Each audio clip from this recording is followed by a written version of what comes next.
സിദ്ധിവിനായകനെ കുറിച്ചുള്ള കീർത്തനമാണ് മുത്തുസ്വാമി ദീക്ഷിതർ രചിച്ച ഈ കീർത്തനം. സിദ്ധിവിനായകം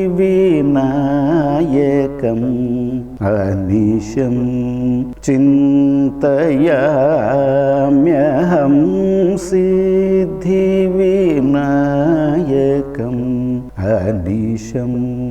ഇതിൻ്റെ അർത്ഥം നമുക്ക് നോക്കാം. വിനായകം, വിനായകനെ അല്ലെങ്കിൽ വിനായകന് വേണ്ടി, അനിശം പാപങ്ങളില്ലാത്ത വിനായകന് വേണ്ടി, സിദ്ധികൾ പ്രാപിച്ചതും സിദ്ധികൾ തരുന്നതും ആയ വിനായകന് വേണ്ടി വിനായകനെ അഹം ചിന്തയാമി, ഞാൻ സ്മരിക്കുന്നു എന്നാണ് അതിൻ്റെ അർത്ഥം. സിദ്ധി വിനായകം അനിശം ചിന്തയാമി അഹം. അടുത്ത ലൈൻ പ്രസിദ്ധ ഗണനായകം വിശിഷ്ടാർത്ഥദായകം വരം സിദ്ധി വിനായക. അതായത് ഈ വരസിദ്ധി വിനായക എന്നുള്ളതാണ് ഏറ്റവും ഉന്നതമായിട്ടുള്ള സങ്കല്പം ഗണപതിയുടെ. വിശിഷ്ടാർത്ഥദായകം, വളരെ വിശിഷ്ടമായിട്ടുള്ള വരങ്ങൾ അല്ലെങ്കിൽ ആഗ്രഹങ്ങൾ സാധിച്ചു തരുന്ന ദൈവം. വരസിദ്ധി വിനായകം, അങ്ങനത്തെ സിദ്ധികളുള്ള ശ്രേഷ്ഠമായിട്ടുള്ള വിനായകനെ ഞാൻ സ്മരിക്കുന്നു. ഇതാണ് പല്ലവി. സിദ്ധി വിനായകം അനിശം ചിന്തയാമി അഹം പ്രസിദ്ധ ഗണനായകം